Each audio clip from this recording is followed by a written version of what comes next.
Tu nous parles, je crois, d'un film d'animation, non? Oui, Oui. interdit aux Italiens et aux chiens. Long métrage d'animation, enfin pas très long, hein, à peine 1h10, ce qui nous change des productions actuelles à rallonge. Hein. C'est quand même 2 heures de moins que Babylone, dont on parlera quand même tout à l'heure par exemple. C'est un film de Alain Huguetto.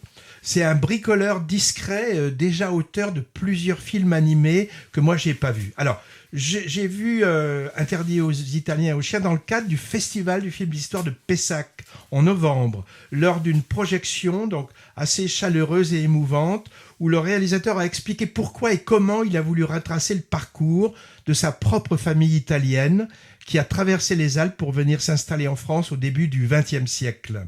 Il nous a dit avoir voulu en particulier rendre hommage à sa grand-mère, un des personnages principaux de cette mini-saga familiale en pâte à modeler. C'est Ariane Ascaride qui a prêté sa voix à cette grand-mère qui s'appelle Césaria, optimiste malgré les problèmes rencontrés. C'est de l'animation à l'ancienne, hein, ce qu'on appelle du stop motion, image par image, qui fait beaucoup penser au travail de Nick Park avec sa plasticine. Nick Park, c'est Wallace et Gromit, c'est Chicken Run, c'est Shaun le mouton, avec des personnages là aux gros yeux ronds, avec plein de trouvailles drôles et poétiques qui m'ont fait penser aussi au film d'animation tchèque, en particulier dans les années 50, 60, 70. C'était un genre cinématographique très prisé en République tchèque. Alors on se rend compte avec ce petit film, petit entre guillemets, comment avec un modeste univers bricolé avec des bouts de ficelle, on peut émouvoir par un récit intime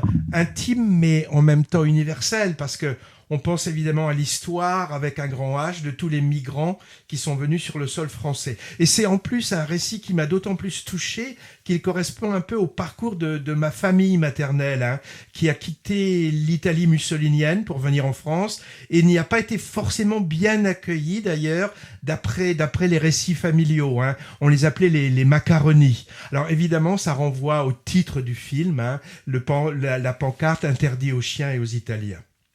J'ai pas pu m'empêcher aussi de penser au livre autobiographique de Cavana qui rendait hommage à ses parents dans Les Rital. Mais là, c'était plus urbain, en fait. Hein. Un petit bémol, quand même, qui m'a un peu dérangé. J'étais un peu perdu entre tous ces petits personnages. J'ai trouvé qu'ils se ressemblaient un peu trop les uns les autres. J'aurais souhaité qu'Alain Huguetto les distingue davantage pour une meilleure lisibilité.